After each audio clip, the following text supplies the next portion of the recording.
نحمده ونصلي على رسوله الكريم فأعوذ بالله من الشيطان الرجيم بسم الله الرحمن الرحیم۔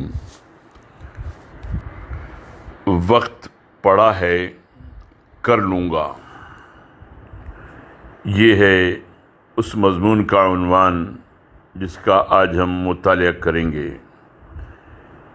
اسے مولانا یوسف اصلاحی صاحب نے تحریر کیا ہے۔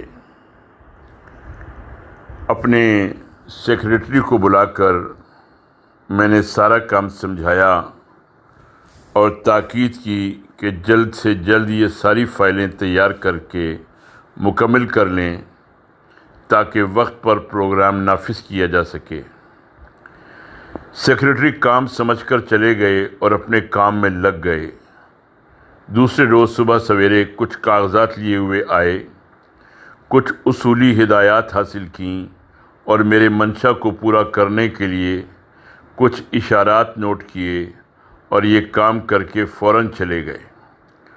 ان کا انہماک، سرگرمی اور مستعدی دیکھ کر مجھے بڑا اطمینان ہوا کہ انشاءاللہ کل پرسوں تک یہ سارا کام مکمل کر کے آ جائیں گے، اور میں نے تاکید کر دی کہ پرسوں تک لازماً یہ سب کچھ مکمل کر کے لے آئیں، اور وہ بہت اچھا کہہ کر اور مجھے یہ تاثر دے کر چلے گئے کہ کل پرسوں لازماً وہ سب کاغذات لا کر پیش کر دیں گے۔ اتفاق کی بات، تھوڑی دیر بعد ہی میرا سفر پر جانے کا پروگرام بن گیا، اور میں نے یہ سوچ کر کہ کل پرسوں سیکریٹری صاحب آئیں گے اور میں نہیں ملوں گا تو انہیں خواہ مخواہ پریشانی ہوگی، میں نے ان کے ہاں کہلوا دیا کہ میں 2 روز کے لیے باہر سفر پر جا رہا ہوں، آنے کے بعد آپ کے کاغذات دیکھوں گا۔ سیکریٹری صاحب کے یہاں خبر کرانے کے بعد پھر کچھ ایسے مسائل سامنے آ گئے کہ مجھے اپنا سفر ملتوی کرنا پڑا اور دن گزر گیا۔ دوسرے دن راستے میں سیکریٹری صاحب سے ملاقات ہو گئی اور میں نے انہیں بتا دیا کہ میں سفر پر نہ جا سکا، بعض اہم کاموں کی وجہ سے سفر ملتوی کرنا پڑا۔ آپ حسب پروگرام کاغذات مکمل کر کے لے آئیں۔ ایک دن گزرا، دوسرا دن گزرا، لیکن سیکریٹری صاحب نہیں آئے۔ شدید انتظار کیا اور کوفت بھی ہوئی۔ تیسرے دن وہ کاغذات اور فائل لیے ہوئے آئے۔ میں نے ذرا ناگواری کے انداز میں سخت لہجے میں ان سے کہا، آپ 2 روز غائب رہے، میں نے تو آپ کو بتا دیا تھا کہ میرا سفر ملتوی ہو گیا ہے، آپ کام پورا کر کے وقت پر آ جائیں۔ آپ نے میری بات سنی نہیں یا سن کر سمجھے نہیں۔ کہنے لگے، میں نے آپ کی پوری بات سن لی تھی اور سمجھ بھی گیا تھا، لیکن کیا؟ میں نے حیرت اور ناگواری سے پوچھا۔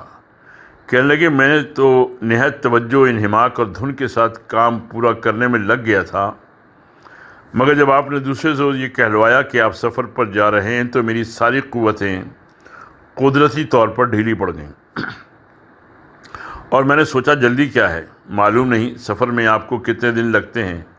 2 روز کی بات تو آپ سوچ کر جا رہے ہیں، کچھ نہیں کہا جا سکتا کتنے دن میں آپ کو لوٹنا ہو، اطمینان سے کر لوں گا۔ اور میری مستعدی سستی میں بدل گئی۔ میں نے سارا کام یوں ہی رکھ دیا کہ آپ آئیں گے تو اس وقت دیکھ لوں گا۔ دوسرے روز جب راستے میں آپ سے ملاقات ہوئی تو مجھے حیرت بھی ہوئی اور گھبراہٹ بھی۔ آپ نے بتایا کہ کچھ اہم کاموں کی وجہ سے آپ کا سفر ملتوی ہو گیا ہے، تو میں نے پھر کاغذات اٹھائے اور کام کرنے بیٹھ گیا، مگر ایک دفعہ قوا ڈھیلے پڑنے کے بعد وہ مستعدی پیدا نہ ہو سکی۔ میں نے کاغذات مکمل کرنے کی کوشش تو شروع کر دی، لیکن پہلی سی توجہ، انہماک اور سرگرمی نہ تھی۔ انداز کچھ ڈھیلا ڈھالا سا تھا اور وقت پر کام پورا نہ ہو سکا۔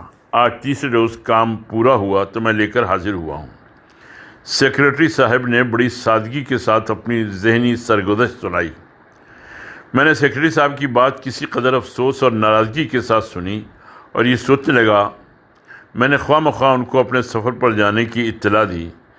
سفر پر جانے کی اطلاع ان سے چھپائے رکھتا تو یہ اسی انہماک اور تندہی کے ساتھ اپنے کام میں لگے رہتے اور کام وقت پر مکمل ملتا۔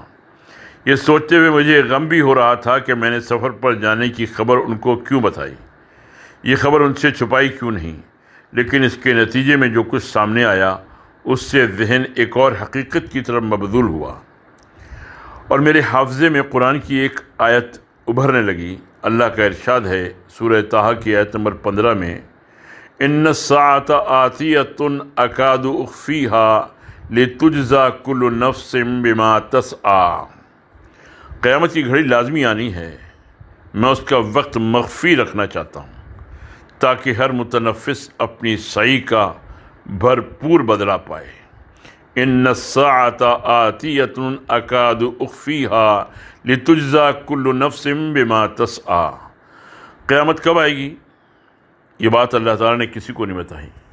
قیامت کا وقت مخفی رکھنے میں اللہ کی عظیم مصلحت ہے کہ آدمی سستی اور غفلت کا شکار نہ ہو، اور اس خیال میں نہ رہے کہ وقت پڑا ہے، جلدی کیا ہے، کر لوں گا، بلکہ اس کو ہر دم قیامت کا کھٹکا لگا رہے کہ کسی وقت بھی یوم الحساب کی یہ گھڑی آ سکتی ہے، اور وہ اپنا حساب چکانے کے لیے اور محشر میں اللہ کے حضور کھڑا کیا جا سکتا ہے۔ یہ اندیشہ ہر وقت آدمی کو چوکنا، مستعد اور ڈیوٹی پر موجود سپاہی کی طرح الرٹ رکھے گا، اور اس کی فکر کے ساتھ زندہ رہے کہ کسی وقت بھی قیامت برپا ہو سکتی ہے، یا میری موت کی گھڑی آ سکتی ہے، اور آنکھ بند ہوتے ہی میری قیامت شروع ہو جائے گی۔ یہ فکر اللہ کی ایک رحمت اور انسان پر اللہ تعالیٰ کا فضل و کرم ہے کہ وہ مسلسل تیاری اور کوشش و کاوش میں لگا رہے کہ اپنے کیے کا پورا پورا بدلہ اور صلہ پا سکے، اور کسی وقت بھی وہ یہ خیال اسے غفلت، سستی اور اس محلال کا شکار نہ ہونے دے کہ زندگی پڑی ہے، کر لوں گا۔ اس اخفائے وقت سے آدمی پر یہ فکر غالب رہے گی کہ جو لمحہ بھی حاصل ہے بس یہی مہلت عمل ہے، اگلا لمحہ عمل کا ہے یا نہیں کچھ پتہ نہیں۔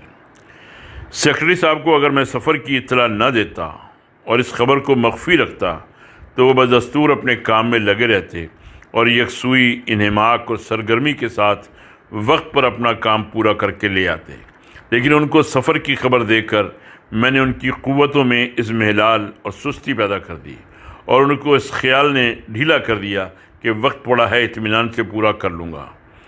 اگر میں یہ بات پوشیدہ رکھتا تو بدستور اپنے کام میں انہماک اور توجہ سے لگے رہتے اور کام بر وقت مکمل ملتا۔ کام میں یہ تاخیر اور یہ ڈھیل اسی لیے پیدا ہوئی کہ میں نے سیکرٹری صاحب کو اپنے سفر پر جانے کی اطلاع دے دی۔ اس پہلو سے اگر ہم غور کریں تو معلوم ہوتا ہے کہ اللہ نے قیامت کا وقت پوشیدہ رکھ کر اپنے بندوں پر زبردست کرم فرمایا ہے۔ وقت موعود کو مخفی رکھ کر اس نے بندوں کے اندرون میں یہ فکر رکھ دی ہے کہ وہ اپنی عاقبت کو سنوارنے اور آخرت کی جواب دہی کے لیے تیاری کرنے میں مسلسل لگے رہیں، اور کسی وقت بھی اپنی عاقبت سے غافل نہ ہوں۔ اس کو اخفا میں رکھ کر اللہ نے انسان کو اس مقام پر کھڑا کیا ہے کہ ہمہ وقت اس پر یہ فکر طاری رہے کہ آنے والی ہر گھڑی قیامت کی گھڑی ہو سکتی ہے، لہذا مجھے کوئی ایک گھڑی بھی ضائع نہیں کرنی ہے۔ اسی طرح اگر باشعور ہے تو وہاں کا اجر و صلہ پانے کے لیے مسلسل سعی و جہد اور تیاری میں لگا رہے گا، اور ذرا بھی غفلت و سستی کا شکار نہ ہوگا۔ حضرت انس رضی اللہ تعالیٰ عنہ کا بیان ہے کہ رسول اللہ صلی اللہ علیہ وسلم نے ارشاد فرمایا، میری بعثت اور قیامت کی گھڑی دونوں ان دو انگلیوں کی طرح ہیں۔ رواہ البخاری و مسلم۔ حضور صلی اللہ علیہ وسلم نے اپنی دو انگلیاں اٹھا کر دکھائیں اور فرمایا، جس طرح ان دو انگلیوں کے درمیان تیسری نہیں ہے، اسی طرح میری اور قیامت کے درمیان اب کوئی تیسری چیز نہیں ہے، میرے بعد ہی قیامت آنے والی ہے۔ مجھ پر جو ایمان لایا ہے اسے اب ہر دم یہ کھٹکا لگا رہنا چاہیے کہ میری نبوت کے بعد اب بس قیامت ہی کا انتظار ہے، کسی لمحے بھی وہ آ سکتی ہے، اور ہر وقت چوکنا رہ کر وہاں کی تیاری میں لگا رہنا چاہیے۔ اس کی کوئی ضمانت نہیں ہے کہ آدمی کو برائی کر لینے کے بعد لازماً نیکی کرنے کی مہلت میسر آ جائے گی۔ ہر آنے والا لمحہ قیامت کا لمحہ ہو سکتا ہے، اور جس کی موت آ گئی اس کی تو قیامت آ ہی گئی، اس لیے کہ اس کی مہلت عمل ختم ہو گئی اور عذاب یا ثواب پانے کا وقت شروع ہو گیا۔